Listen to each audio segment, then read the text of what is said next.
Tila may mabubuong tensyon sa pagitan ng star magic artist na si AC Bonifacio sa pagsasama nila ng kapwa kapamilya artist na si Bianca De Vera, parehas kasing kabilang ang dalawa bilang official housemates sa pinakabagong edisyon ng Pinoy Big Brother Celebrity Collab Edition.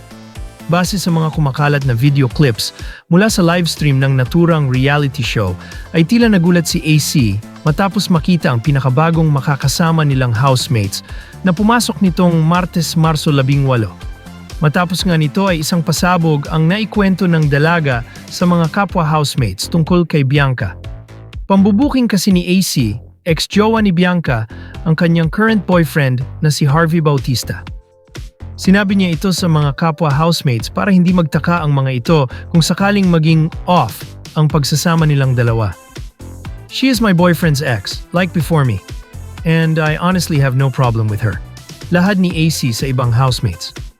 Kahit okay sila, ay aminado siyang hindi sila nag-uusap ni Bianca tungkol kay Harvey. I told you guys naman in the first place that I don't want to be in this house faking it. I don't want to be in this house na nakikipagplastikan talaga, and she's really one of those people that I was really nervous about to see in this house. Pagpapatuloy ni AC, isa pa ning ang pasabog na kwento ng dalaga ay ang pag-amin raw ni Bianca na totga o the one that got away niya si Harvey. Me and my guy started dating, she was going around telling friends na si ano is my totga. Kwento pa ni AC. Pakiramdam rin niya ay baka isipin ng tao na siya ang nagsisimula ng drama sa loob ng bahay ni Kuya.